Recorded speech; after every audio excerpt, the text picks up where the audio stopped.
he did is he wanted to measure or see the effects of human emotions or human thoughts on his body and the external environment. That is like every thought has an impact or effect, as what James has said, but he has proved it in real terms or in scientific terms.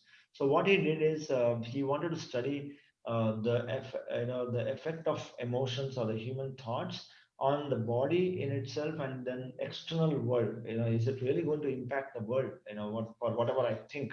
So what he did is he took 5 bottles of water, like he took like this a bottle of water.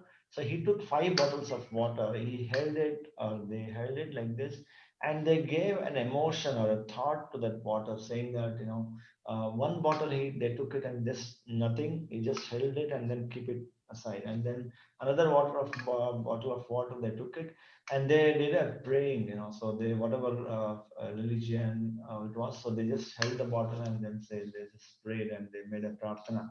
And one more bottle, they took it like this and then said, "Thank you very much. You're such a wonderful thing in my world, and I really love, thank you for whatever, because I drink and I'm living because of water." So I said, "Thank you," with great respect and gratitude.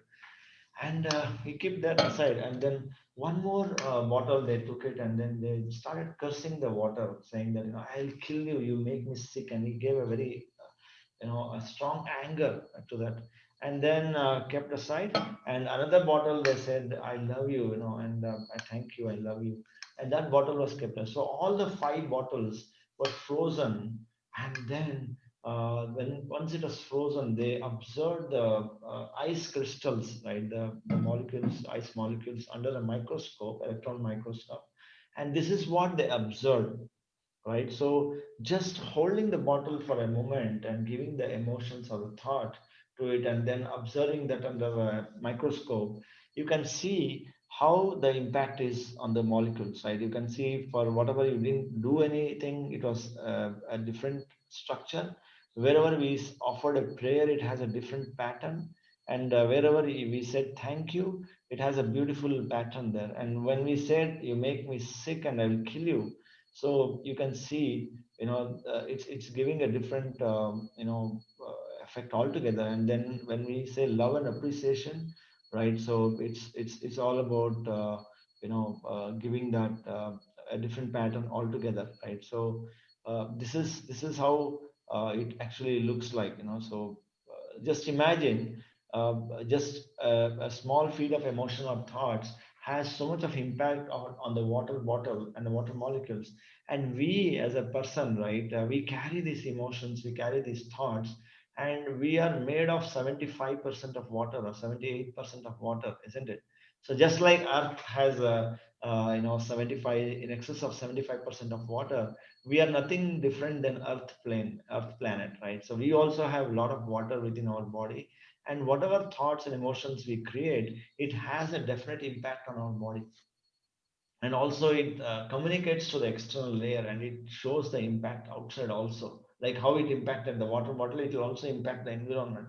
So we'll talk more about it, right? So, and it has also been scientifically studied that a normal human brain or a mind generates about 50 to 70,000 thoughts in a day, right? So you can imagine how we are impacting ourselves with these thoughts, which we are creating consciously, unconsciously, through our own conscious or subconscious minds. And imagine what type of impact we are creating on ourselves, and what we are creating on the environment and the society and the world in total, right? So it is very, very important concept to understand. And then this really brings us to the necessity of being creating a mindful world. So observe your thoughts, intentions, and emotions. That's what I can say out of this. And then when I correlate the concept what James Allen speaks, you are nothing but what you are today is nothing but the sum total of all the thoughts. And this experiment actually validates that point, that yes, it depends on the thought, it depends on the emotions we carry, and whatnot. It gives everything what we want, right? So any questions so far? Anything you want to clarify? Anything that you want to speak, you can raise your hand or type on chat box. I'll pick up and or I'll embed those discussions as I continue the session. Right?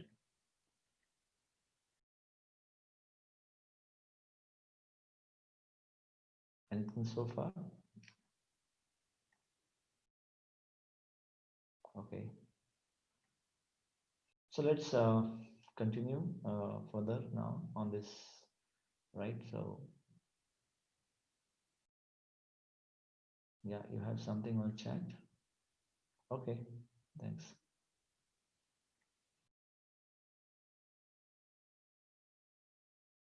So this is the impact of our thoughts and emotions, and then when I look at it here, right? So further on this, right? So we'll try to understand more. So James speaks about lot many things about the thoughts and the type of thoughts, the different clarity of thoughts, and then conscious creation and things like that. So usually we are all burdened like this. Like in the previous slide, we saw a normal human being generates about 50 to 70,000 thoughts or in excess, unless he's spiritually inclined or he's practicing mindfulness or he's in meditation. Otherwise, it is creating like a reckless creations or reckless thoughts that is generated in the mind, and that has been sown unknowingly, knowingly, and we'll start getting the results, right? So this is the way a human being feels, that he's burdened, right? When he has a lot of thoughts in his mind, and then it's like carrying a baggage where you don't know you where is it. It's like a virtual bag which is very heavy, and you don't know where the bag is. You're seeing the bag, nothing is there, so but you're carrying a weight.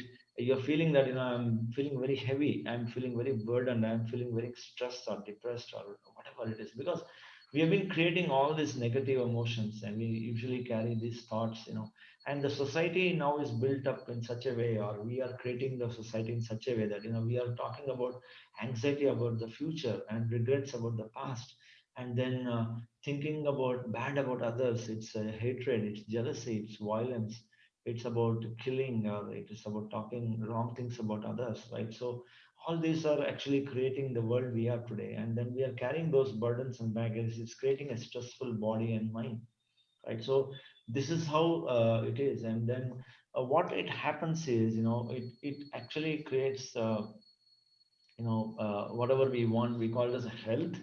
Like say, if it is also been scientifically studied, also like we saw in the previous slide, like say it is impacting the mental and physical health, right? So mental health is created, the physical health is, the mental health gets spoiled because of thoughts, and the physical health is created because of the mind. Because if suppose I want to raise my hand, first my mind, I decide that yes, I want to raise my hand, and then I my hand raises, because the body is nothing but a slave of the mind. And when I lift my hand, it first creates an impulse in the brain, and then it sends the instructions to the motor nerves and the muscles, and the whole thing works, and then it sends an electrical impulse.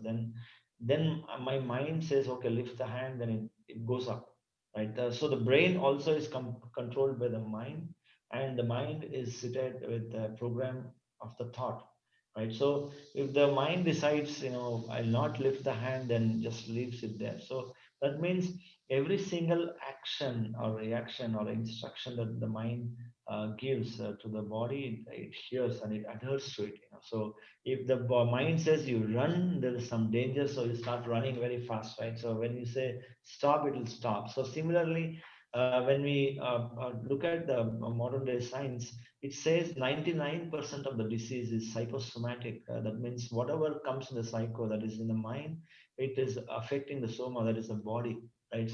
So whatever we pursue or think that, yes, I'm going to get infected, or I'm really getting very feeling unhealthy, or if I eat this is going to happen like this, so whatever we create, and it is impacting directly on the physical layer also, and it creates even the blockages in the body, the nervous problems, or whatever we have issues, whether be it cancer or be it any other complicated disease, Everything is driven by the mind and the thoughts that we create, right? So he says physical health and the mental health is very, very vital part of a human being, and that gets affected mainly because of our mind and thoughts. And definitely, if we want to live a healthy and a happy life and a physically enjoyable life, then it's better we observe and keep our thoughts clear, and then don't think about wrong deeds, or respect your body and feel the energy, and then always create a thought which gives more happiness and more energy to the body, reassurance, and say, the body has a great potential and very healthy, I'm feeling good.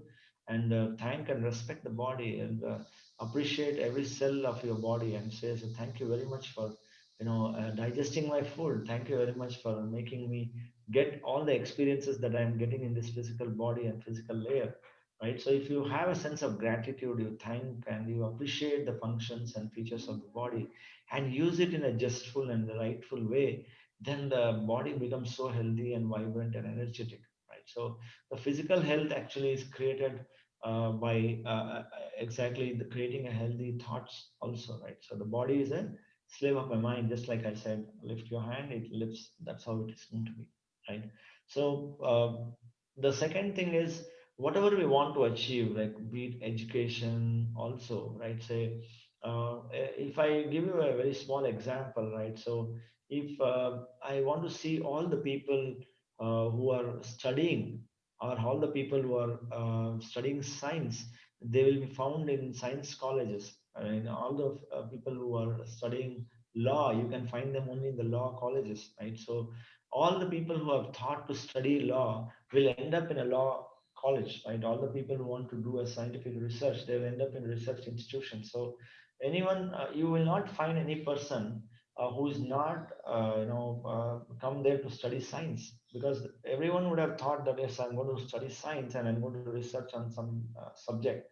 So everyone joins there. So if you go and find introduce each other and find out, then everyone wants to study science there, right? It cannot be something else, because everyone has thought in a particular pattern and a direction, and everyone has got a certain thought process.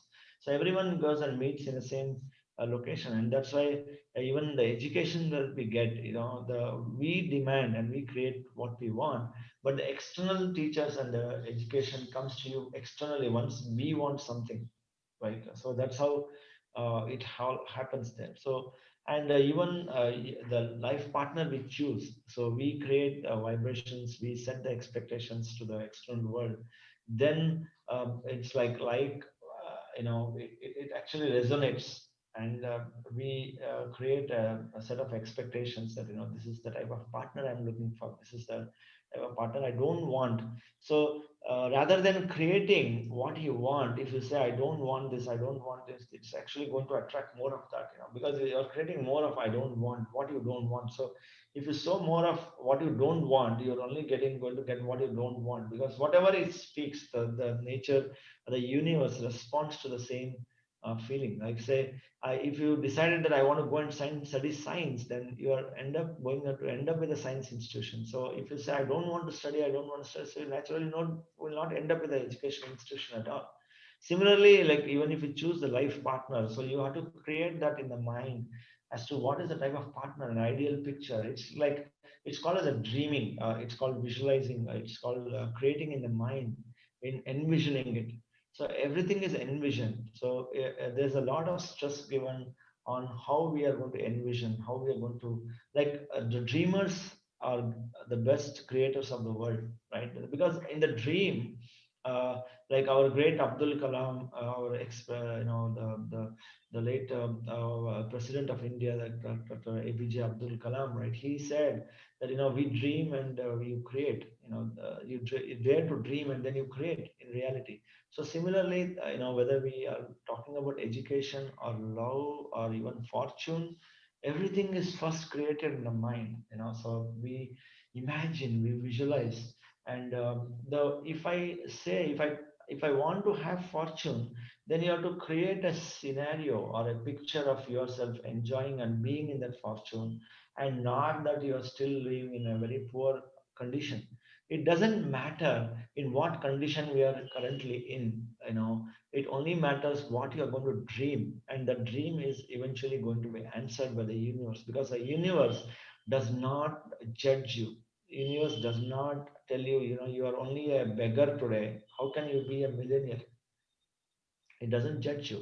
It only knows what you want, and it will give you the way and the path and opportunities and create the whole ambience and environment, and the whole earth planet prepares to give what you want, right? So if you are a poor person and you always curse about the poor condition that you have, you curse the people what you have, you curse the people who have given birth to you, if you curse the environment around you, so you're only going to create the environment more and more, more and more, because every visualizing every thought that we are creating, like cursing a person, is like you are sowing a curse into the soil. So you are like, you don't want that, but you are still creating more and more an abundance of that curse, or blaming the people, right? So you are going to get people only who are going to be blaming you and you blaming them, you know. That's how we are going to create. But if you want to come out of this trap, he says conscious creation and conscious awareness is only way which we can look at it, and then that's how we can talk about it, right? So and we usually fall into that same trap of creating only those things which we don't want to create, because we are so scared, or we are so depressed, or we are so suppressed by these physical conditions or emotional conditions in our family, in our office or environment, the worldly conditions, that we don't dare to dream what we want, right? So let us all dare to dream what we want, right? So if we don't dare to dream what we want, then we cannot create what we want. And that's exactly what it talks about, right? So we all, like, it's like a simple example, right? There is one rich person, right? Where there's a rich man, every night he is afraid that he has so much of cash and gold and lot of property. What if there is some person, a burglar, a thief comes and robs him? Every night when he sleeps, he just gets a spike of fear. I have so much of cash. I have to be careful, to be alert, right? He creates only that, and then every day is watering. He has sown a seed of fear and then insecurity about the fortune that he has. Every day he waters it by recalling the thought again and again. And there is a one great robber, right? He thinks always, I want to get a big jackpot. I always want to get a big hand, and I want to have a big bounty. So every day he dreams about the big bounty and creates the thought, and then both the thoughts mature. The rich man gets what he wants, so he gets released from his fortune or wealth, and the robber gets what he wants, whatever he has created, the rich things that he has created, that he wanted a bounty. So when both matures, like when it starts giving the fruits, it gives you the fruits, and then both of them get what they have created for, right? So that's exactly how it is. Every single thought is correlated, and it has a meaning for it. It has a perfect results for every single thought that we create, every single emotions that we generate in our heart and mind, right? So that's very important. It's like a continuously moving weaving machine. So the weaving machine is like a mind, and the design that we feed in the weaving machine, it's like a loom where we want to create a design on a sari or a shirt or a printed material or a sweater. So it's like you have a loom, it's playing up, and then you are continuously feeding a design. So it is a non-stop activity, right? So the mind is like a loom, it's a weaving machine, and then the thoughts or the design that we are feeding out of our thoughts.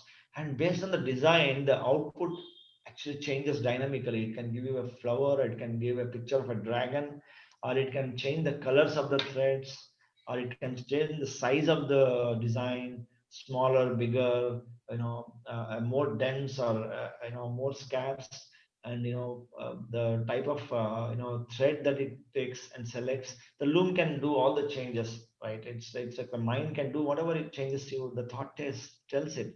And based on what the mind and the thought creates, the body and the environment around us acts according to the design that we have created, right? It's a perfect, we are creating the design every minute, every thought. Like even if you are, like, say someone comes and cuts your hand, or you meet with an accident, so it's not a coincidence, it's a perfectly planned, it's a perfectly designed creation that we have created. Even if someone steals you, you get cancer, you get fortune, you get a lottery, you get a big jackpot, or you get a hit with a great job, a great friend who can help you in a big way. Everything is not a coincidence. It's a perfectly created intersection of thoughts, at a perfectly intersection, or a demand and the supply, right? It's like you are going to a restaurant and ordering for food, so the supplier or the waiter will only give what you have ordered. They will never serve you what you have not ordered. But what you have forgotten what you have ordered, right? So you'll start quarreling with them, right? I did not order this. Why did you bring it? Because you have a memory loss issue, right? You order it, within 5 minutes, you lose your memory. So the person who serves you brings whatever you have ordered. But what happens is, then you will not accept it. You don't have a sense of acceptance, and you don't realize that you are the one who ordered these things. And then you start fighting with the person who has given you the food and said, I didn't order the pizzas, I had ordered you the rice, right? So then he says, okay sir, you see, this is the order I have written down, and you can ask your friends, and I can see it is punched in my system, right? Same thing, it's similar, right? From one instant to another, right? We keep creating non-stop. But when it comes to ripening of the the germination, and when it gives fruits, then we start fighting and getting agitated. Why did it come to me? Why is it happening to me? Why everyone is cursing me? Why is it everyone blaming me? Or why everyone is appreciating me? Right? Everything and anything that comes to us, it's not a coincidence. It's a perfect creation. It's a perfectly balanced world. Right? Every thought has an accountability. Just like I told, 1 rupee or $1 deposited in a bank has all the accountability. The bank doesn't say it's just $1, so just forget it. It doesn't say like that. They say $1 is a $1. It is added to your account. There's a calculation to it. Every single thing is accounted. So similarly, every thought that we generate, every thought that we create has an accountability, has a result oriented to this, right? So it's such a wonderful world, right? So it's a, and when we if I extend this a bit more, right? When I talk about in a spiritual context, we are not just come here only in this lifetime alone, right? So if I want to extend from what James has said and add some more flavor from my end, right? So we are not come here just appeared out of nowhere in this lifetime.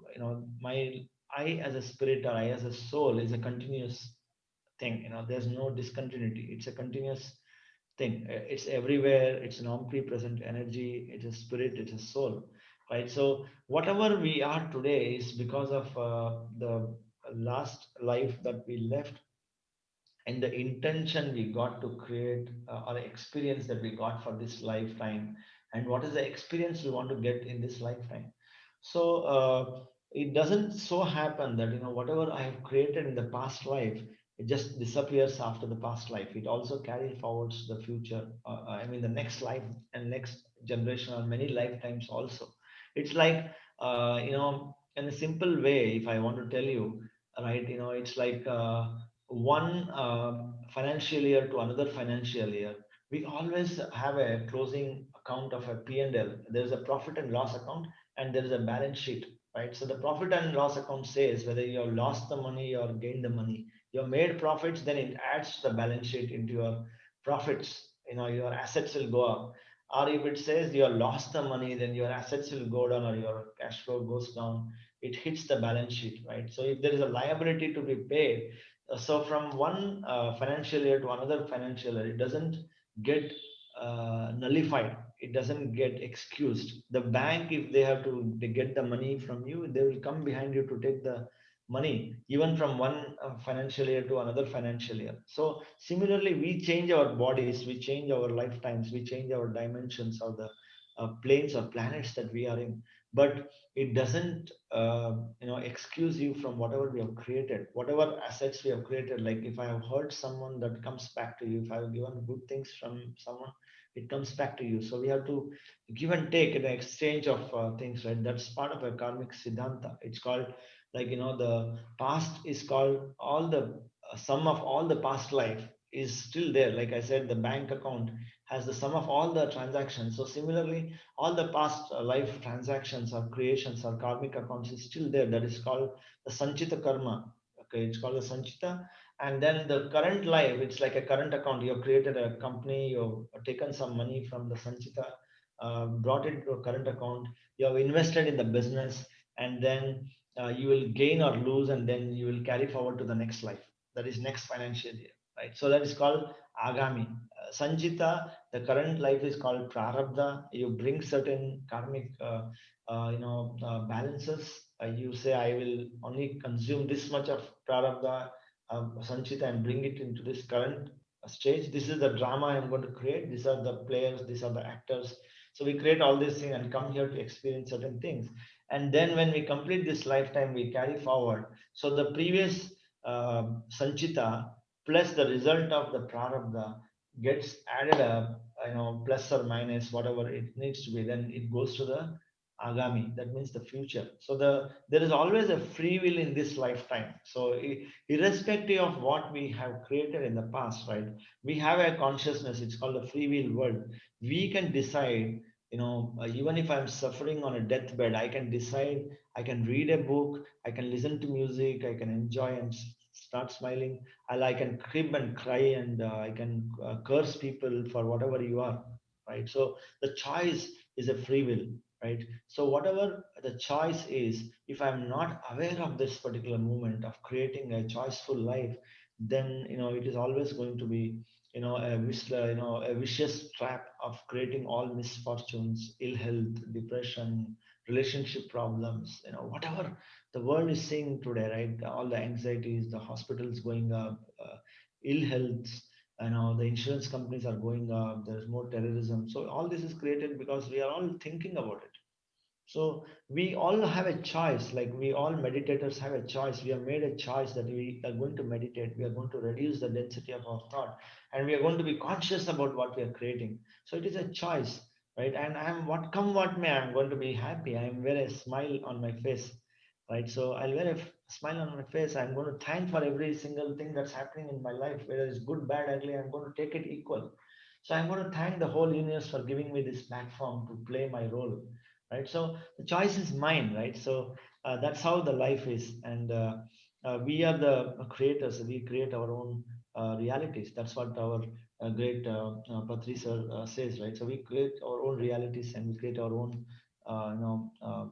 life, right? So we are the masters. That's how it is, right? So any I hope I'm more uh, in a flow, and then hope it's making sense to you all. And if you have any questions, you can stop me, or otherwise we can continue. I'll just hold on for a few seconds. If you have any questions, you have any queries.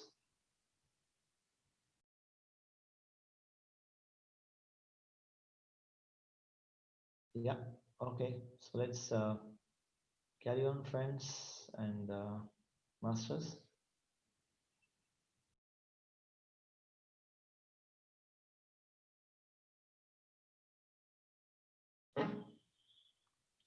So this session is pretty interesting because it's about thoughts. And I told you, it's like a, you know, James also talks about, a sow and a reap, right? So if I look at this tree, right? If I look at this tree here, it is talking about, you can, what you can see here is a mango tree, right? It's a tree with full of mangoes, right?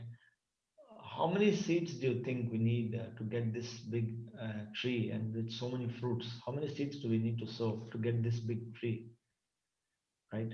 I hope definitely everyone, unless you are not gone crazy. So everyone would say, I just need to sow one seed to get one tree, right? Unless the seed fails, then you may have to sow another seed because the seed would have failed or it wouldn't have germinated. So for all the seed that is actually that is possible to germinate, we just need to have one seed to get one tree like this, and that one tree can give you hundreds and thousands of fruits, and it can keep giving, right?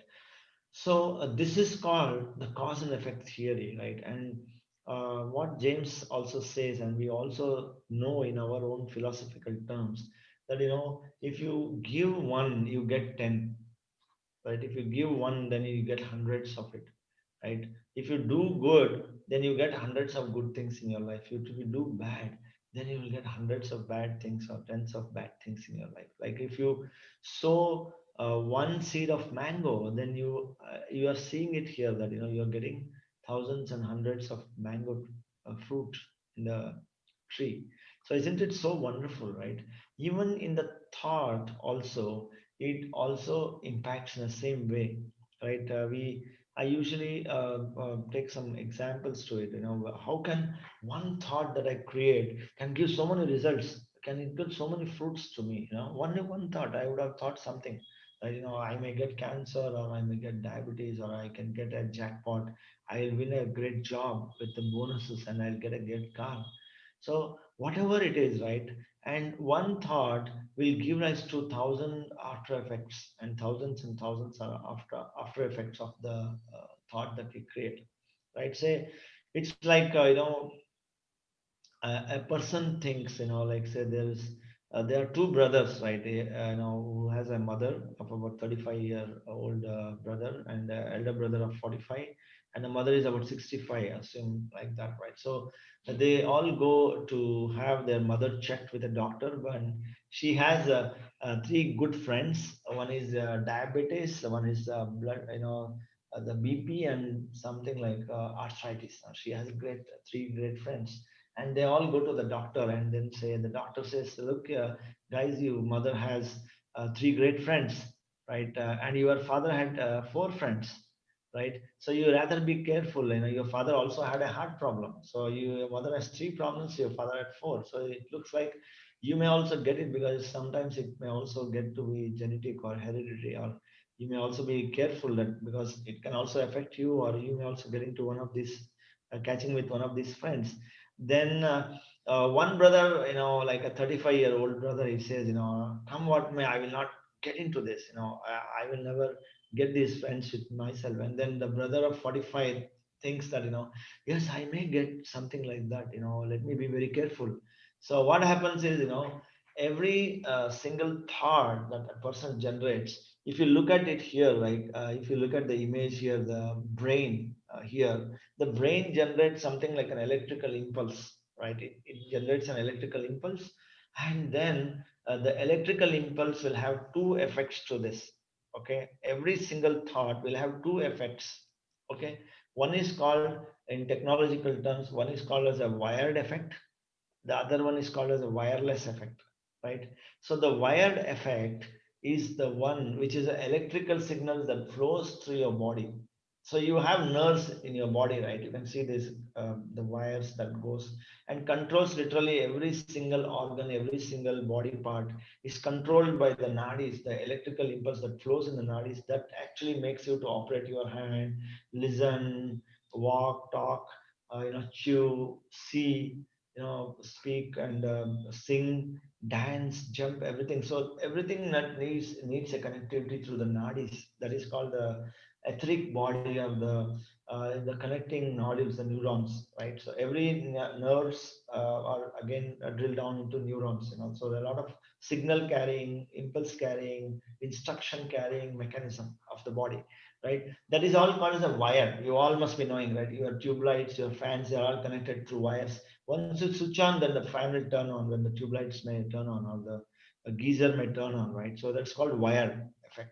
And you all know, you have a mobile phone, so we all use this. It's called wireless, isn't it? So we don't have to teach everyone what is wired and wireless, right? So we know, right? So when we generate a thought, like I was telling you about, we generating 60,000, 50,000, 70,000 thoughts. So every thought will give two results. One is called wired result that will impact your body, and the other one is called a wireless effect. So if the brother has thought, like, a 45-year person, he thinks that, yes, I may be diabetic someday, right?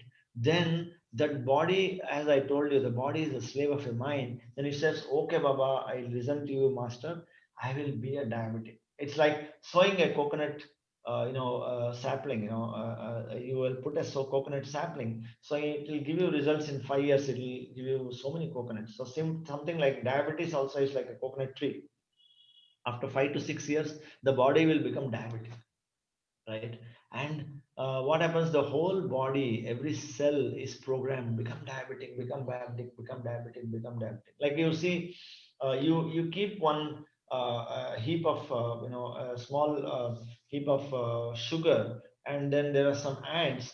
Then the moment it sees the ants, you will see every ant will carry one granule of sugar, and then they keep carrying to their more, right? So similarly, if you see, after some time, you will see a big line of ants carrying, a white crystal of sugar, and then you can see it's such a beautiful pattern. Similarly, our cells and the neurons in the body is no different than the ant, group. Every cell is like a soldier. It just listens what's the mind commands, and it says, okay, Baba, I'll do it. Okay, sir, I'll do it. Okay, boss, I'll do it. It's like, a genie just listens to the master, right? So the whole body cell starts vibrating, getting programmed to become a diabetic, right? So, and just imagine, the universe is so beautiful, right? It just listens, it doesn't judge you. Like, if you talk about a fire, fire doesn't have its own polarity, or negative or positive. If you use it for cooking, it is good. If you use it for burning someone, it is bad. It itself is not negative or positive. So the universe also doesn't judge you.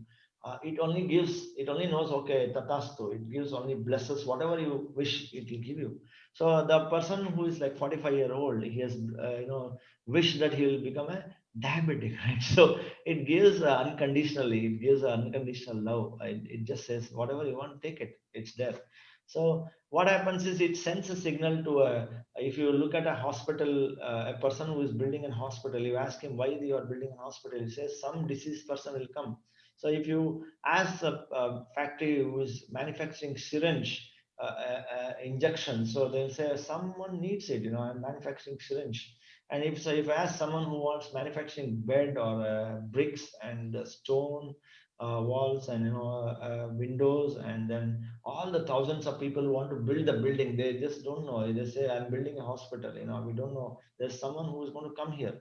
So when the person's demand gets matured, then the hospitals are created, then there's a medicine created, there's insulin created, and there's job for so many people, right? So just one single thought, you can imagine how many results it's giving, how many fruits it's generating, right? So it's such a wonderful world, right? So every single thought has accountability, every single thought gives you results. But some thought may be slow in manifesting, some thoughts may be fast in manifesting. Like, you grow coriander, it just comes within a month, right? If you take some wheat granules, and then grains, and then sow it, it gives, it germinates within few days, it gives you green grass, right? Or if you sow a mango tree, it takes many years. So it depends on the intensity of our thought and emotion that decides the time difference between our creation to manifestation, right? So it all depends on the intensity of the brain wave, the intensity of the emotion. Like, say, if you're so angry about a person, you just want to go and kill that person, or if you're so crazy about a person, you just want to go and hug that person, right? If you're so intense about that thought, if you're so crazy and mad about that creation, the creation happens very fast. And if you are so afraid of certain things, and literally you may fall dead right on the spot, because your heart can stop pumping blood, because you are so shocked and you are so intensely impacted by the thought of a snake coming and biting you. Just because of the fear, you may collapse on the floor, and you may die of a heart arrest, right? So that's how impactful the manifestation can be. right? If you are so choked, right, and so affected because of fear, you may die instantly. So the manifestation has happened instantly, right? So if you have a slow poison, right, a slow death, a strong poison is strong death, immediate death. Similarly, a nectar or a poison, right, it doesn't matter, right? It just creates. It doesn't judge, whether it's male or female, positive, negative, black and white, sun and moon, gold and silver. It doesn't matter, right? It is all created. Whatever we want, it doesn't look at the polarity of good, bad, negative, positive. It doesn't really matter here. So it all depends on what we sow, like whether you sow a bitter gourd or sweet watermelon. It just grows. That the soil the soil or the mind itself doesn't judge what is actually you're sowing. It doesn't say, "Hey, it's bitter, baba, don't sow it." It doesn't tell you, right? The nature and the universe doesn't really stop you from creating whatever you want to create. Arey Baba, it's so sweet, don't eat it, or don't sow it, you will become diabetic. It doesn't tell you. Right? It just gives you whatever you want, right? It's abundance, it's unlimited, it's non-judgmental, it's universal, it's infinite. We can create infinite things in our life, right? So the problem is, the only thing is we as a human, right? We don't know what we are creating, right? If you see this tree, master, so what is the name of this tree? Can anyone say what is the name of this tree? Can anyone say what is the name of this tree? It has so many different things. So this is how usually our life is, right? That's what even James says. Even I have experienced it myself. So we don't know what we are sowing every minute, every moment. We don't know what we are thinking. We don't know what we are carrying in our mind. We don't know what emotions we are having, right? So it's really a reckless creation. It's just unconscious creation. We don't know what we are doing it, right? So that's why if you see here, it's like a mixed uh, crop, mixed food. We don't know. We're just like an unconscious farmer. Just he doesn't know what seeds they are. He's just taking one big bag of seeds and then he's just throwing the seeds on the soil. It's like what will you call those farmers? It's a mad person. He doesn't know what he's sowing. Then he's going to also get that result, right? So we also, the humanity has turned out to be like mad farmers. They are sowing the thoughts recklessly, unconsciously, and that's why we are creating the world the way it is today. It's a way of unhealthy things, the way of all the unrest, a way of all the terrorism, the way of all these mafias, whatever our political system. We are responsible for it. We people, we our thoughts, our collective thoughts. And just like I want to sum it up here that just like James says, a man is literally the sum total of all the thoughts. At the same time, the world, the human kingdom today on the earth plane is nothing but a sum total of all the human thoughts that we have created in the earth plane as on today, right? That's the reason the world is like this. No one has to be blamed. We are all equally responsible to be in this plane, in this vibration, in this experience, in this situation of the world. We are all equally responsible for it, right? Don't you think we are all responsible for the world we are living in? Don't you think we have created it? Because every moment, every situation, as we saw in the experiment of Masaru Emoto, a bottle, just one thought of or one emotion, it gave rise to reorganizing the crystals or patterns of the molecules of the water.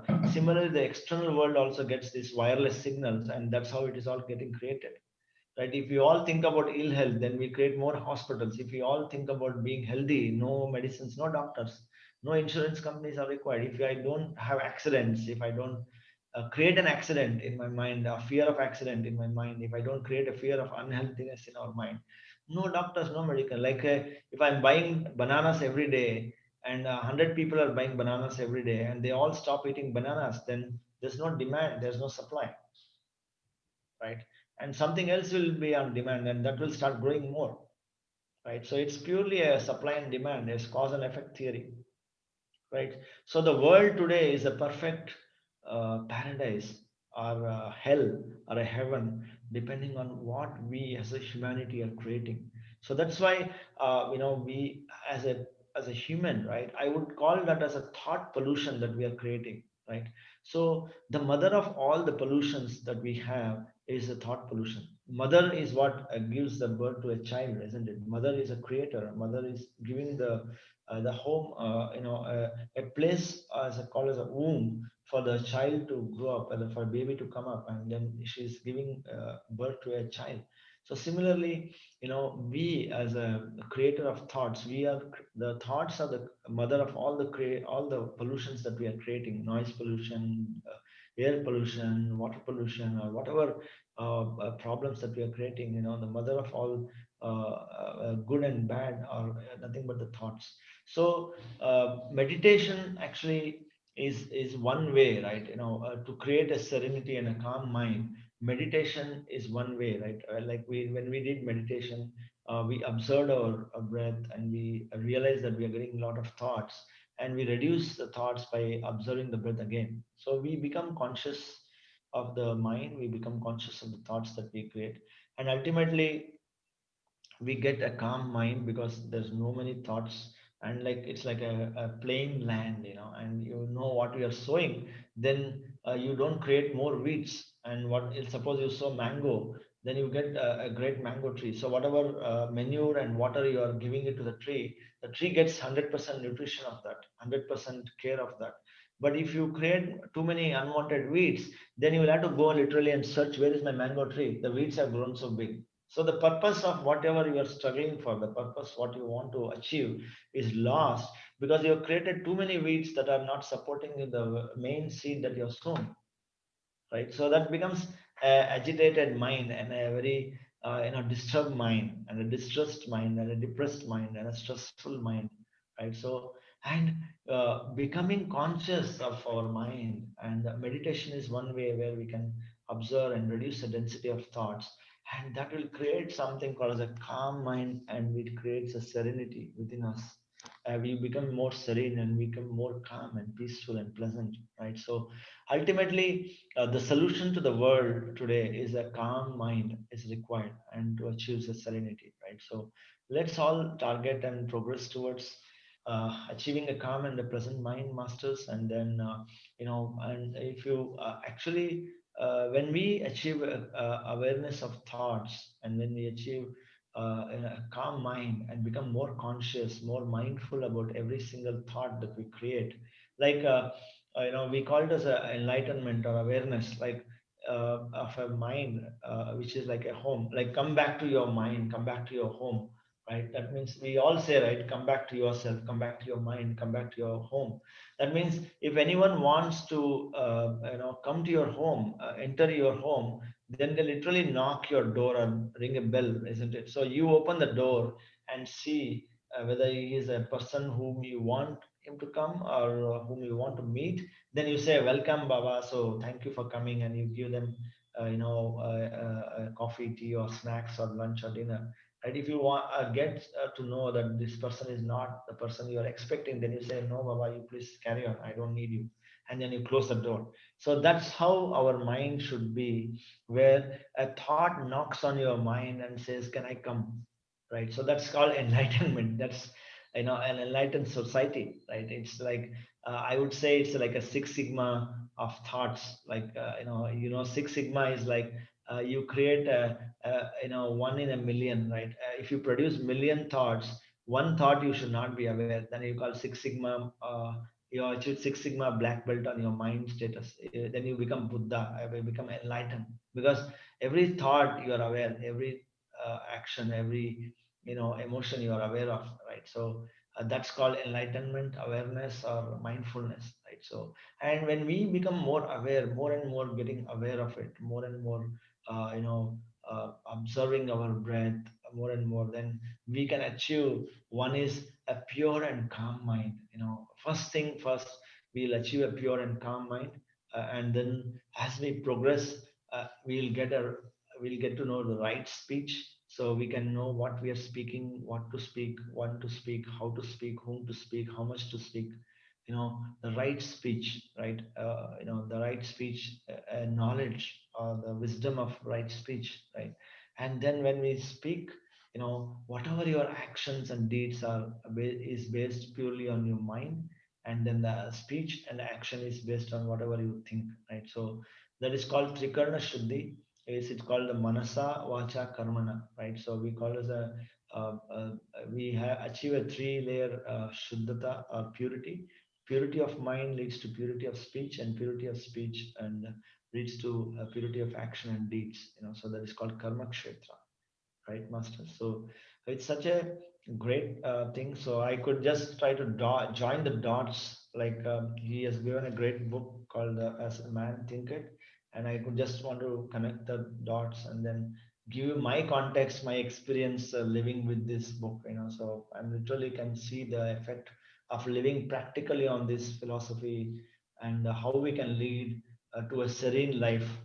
How we can actually understand about thought like a seed, and we can generate more and more the results that we want, right? So, and finally, meditation is the way to awareness of thoughts and conscious creations of the world, right? So I wish every one of us, each one of the masters here, meditate and then teach meditation and spread meditation and awareness to the whole world, right? That's my wish, and that's exactly what we all want to achieve in our real life situation, right? So that brings to the final slide or the topic of the day, right, Master? So I'm up for question and answers if you have anything for me. I hope you all enjoyed and you can get you could get some good context of what we were speaking for the day. Thank you so much, sir. It was a great wisdom session. As a man thinketh, described the power of thoughts by James Allen. I would just like to summarize some points that I got connected to. So it was, I mean, you had really shared some real time examples of how we think and how it affects our mental and physical health. And you've stressed that point, always dare to dream. I'm sure it must have gone into everybody's mind. And you've really wonderfully explained how to consciously create, how we are accountable for our thoughts. And I completely agree. The world we are in here is all because of our thoughts. Yeah. So let's all meditate and Mhm. achieve a better world and be aware of our thoughts and actions. Thank you so much. Thank you. Thank you. So anything anything on the chat box, or any questions by participants? Hmm, Or experience, or I don't. we can end the session after the Q&A with meditation, Okay. right? That's what we'll do. So we'll have some a few minutes for our Q&As, and then we'll end the session with meditation again. Yeah. I don't see any questions here from the panelists. Do we have any questions?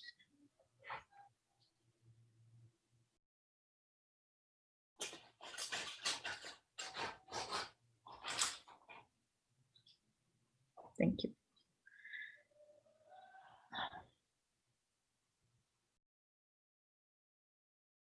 Nope. I think we can go ahead with meditation. Okay. So Suresh? anyone? Okay. So anyone wants to speak and unmute, or you allow them to unmute? Yes. So So we should one, see yeah. the slide after. So you want to see the slide after water molecules. Okay. So, okay, this is the one. This is the one. You want to see this slide, or you want to see the slide of water molecules, or after water molecules? This is the one. Yeah. This is a wave of, we call it as the cloud of thoughts. The cloud of thoughts leads to the results what we get. Like the rain doesn't come just and rain somewhere. It has a purpose for raining also in a particular place. The clouds comes from somewhere and then it rains on a specific area, right? So it's like a moving cloud. It rains perfectly at a perfect spot. So wherever we are, whatever we are qualified for, it rains. The rain of education, health, love, fortune, everything rains for a purpose. Yeah.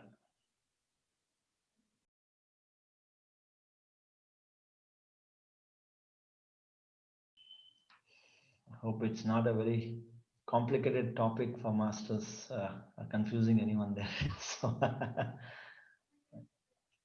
so this is one of my favorite subjects and topics, right? So I have just picked up some of the slides from my workshops called Body, Mind, Soul, and so where we talk about emphasizing why meditation is so important. So all this, like the concepts of PSSM, it's perfectly blends with this, right? And it's a perfect book for swadhyaya within the PSSM group, or the meditators or the spiritual seekers. That as a man, Thinket is a great book for new age, though it's a 100-year-old book, right? It was printed somewhere in 1913. It's more than 110 years old. But just imagine the relevance of this book even today.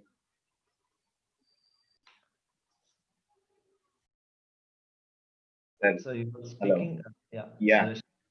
yeah.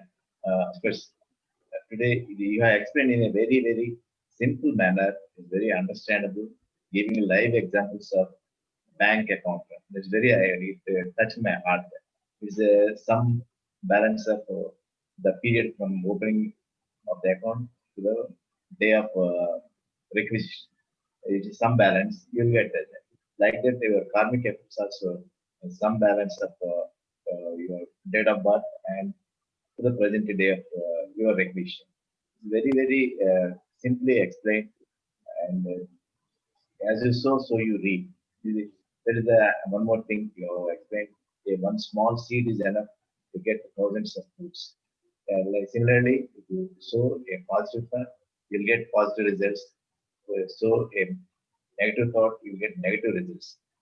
This karmic effect, everything we explained in a very crystal and transparent way. Nowadays it's very much uh, useful because everybody is getting fear of this COVID-19. So whatever you think, if you are fearless, the COVID-19 will not touch you. If you are thinking again and again every moment, definitely you'll get there. That's what you said. It's a wonderful way of expression, very clear and touching everybody, very understandable. Thanks a lot, Suresh. It's very good Thank you, sir. session. Thank you, sir. I really enjoyed, and thanks for your feedback Thank you. also. Thank you. Thank you. Okay. Sir, session, can I speak, sir? Yeah, please, ma'am. Session was excellent, sir. Sir, uh, I want to know how you came into PSSM, sir, in which year, and life transformation about yourself means before meditation and after meditation, sir. Yeah. Please tell me in detail, sir. Okay, sure. Yeah. So In I which stopped in wearing. which year you came meditation by through Yeah. by whom, and what are the transformation before meditation and after meditation?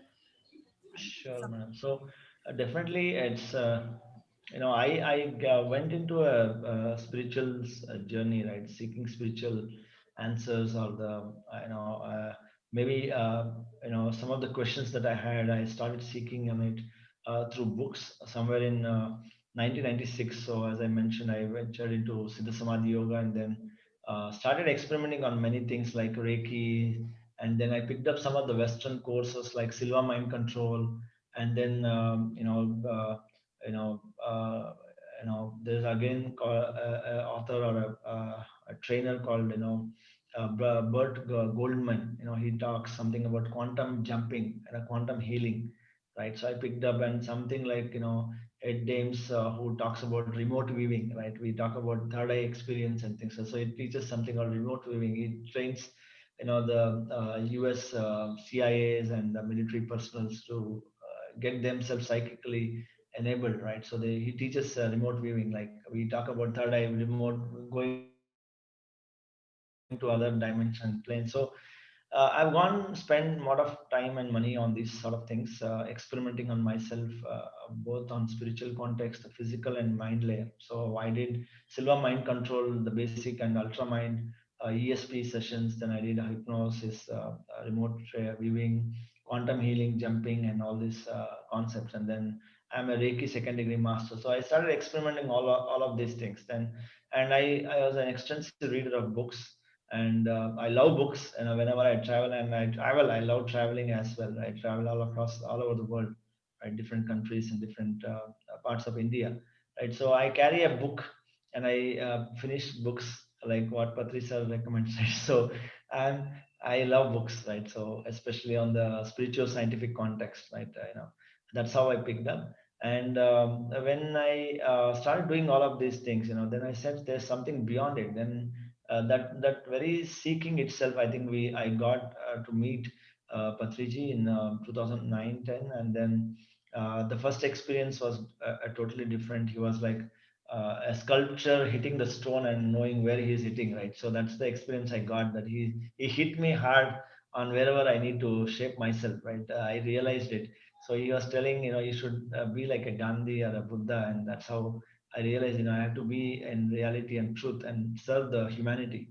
And that's where I intensified teaching meditation. I came into meditation in 2010 in Anapanasati, and then he said, you have to be a Buddha, meditate more, and be in non-violence. So, and that's when I started teaching. So when I came into PSSM, all the myths got cleared up, because earlier to that I was practicing Vipassana mode of meditation, where it's not freely taught, or it has a particular ambience or people who are trainers and they are qualified to teach. But when we came into PSM, anyone can teach, anywhere you can meditate, anytime you can meditate. So that's a anywhere, anyone, anytime meditation. That's what I realized, and then gave me like a license to kill. So I can kill anyone with meditation. So I mean, kill their thoughts, kill their mind, and make them no mind. That's how the license to kill is given by PSSM, right? That's all I can say. And and that came into my mind that we need to create more meditation centers. So we need to create more meditators. It's like we need to have more fuel pumps as we have more vehicles. So we need to have more meditation centers to refill the my energies to humanity. So that's how that's my mission, and that's how I've been doing it. And before meditation, like it's like everyone is responsible for my life. It's not me. Whatever is not happening, it's because of someone else. So that turned upside down when we get into self introspection, and then self knowledge awareness comes in, right? Then we say, I'm responsible for everything what I'm creating. I am the creator of my own life. So that's turns completely upside down. You flip the coin and it turns ahead, right? So I am the head. So that's how it all turned. And then uh, as and when I progressed, I used to do quite a lot of intense meditation. I was in Singapore for a year, and I used to experiment even foodless living. Right, I even I used to like I met Jasmohin in Bangalore when there was Global Congress of Spiritual Scientists. I met her many times in Bangalore, and I was wondering how can I sustain without food. Then I also took up some courses, or I saw some programs about a couple called Akahi and Camila. They are from the US. So they teach something called breatharian living. They teach people how to move from eating to non-eating. So I experimented. I was a very hefty and fat guy right before, and then struggling to lose weight. Then I realized, even there is something called the foodless living also. And whatever we eat gives energy, and energy can also come alternate energies. Like solar can come without burning the fuel. Right? Energy is energy. Right? Ultimately, what we get out of food is energy. So I started experimenting on food. I started eating once in a week, sort of a thing. I lived like that for a year in Singapore. I was there all alone, and then my family was here, so I could experiment more and meditate the whole night. Like 1 year, I meditated for almost like from evening 10 p.m. to morning 5:30. So that gave me, for me, 2010 was my spiritual rebirth. A year of awakening for me, and that's all I can say. And then on, as I mentioned, like it's like you are facing a sea of water, and you get drowned with the waves, right? Before that, and now I am sitting on a boat of spirituality. However big the wave is, I'm going to sail on it. I'm just going to enjoy the big and small waves. So it's like thrilling life, and it says, effortless living. Whatever the samsara sails you up and down, but you're still enjoying. So that it's like detachment is attachment. That's the concept I can say. So I can sense that, and I can feel it, the effortless prosperity, health, and happiness, and both, a personal life, the social life, and spiritual life. So the worldly life as well. Yeah, that's the a brief, or I would say a long story about my journey on spiritual science and its effects. Rishi, definitely you're a killer. Not unlike killing of Caesar by Brutus. You are killing the evil thoughts of all humanity and making this earth a paradise.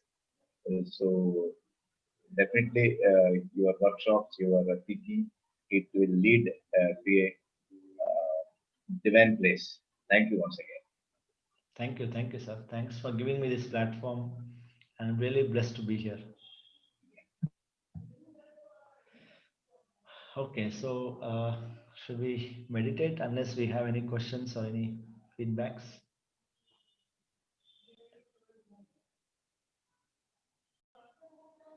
Okay. Yeah, we'll meditate for a few minutes. Yeah, we'll just. Shall I Yeah, play the music, or anyone wants to play the music? same music you can continue. Okay, yeah. Thank you. I'll just continue the same music and then we can meditate for some time. Right. So, masters, close your eyes, observe the breath, the normal, natural breath. Be with your breath.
10, 9, 8, 7, 6, 5, 4, 3, 2, 1, 0.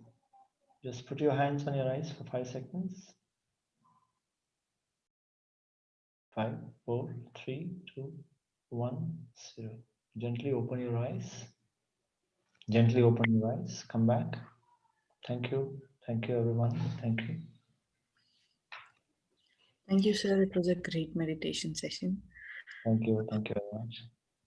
Yeah. Thank you so much, Digital Swadhyaya team.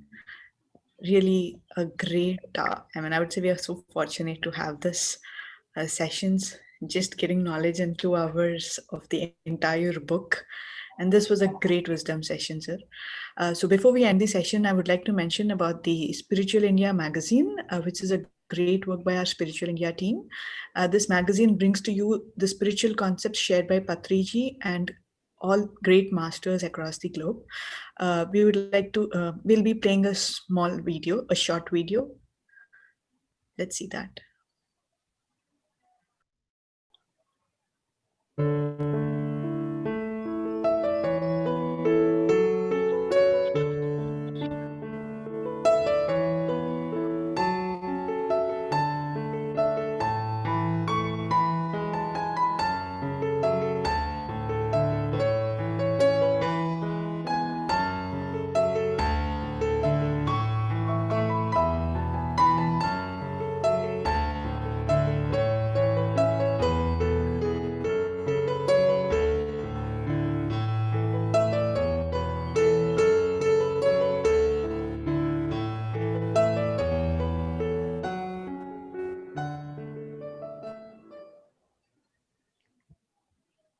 Thank you.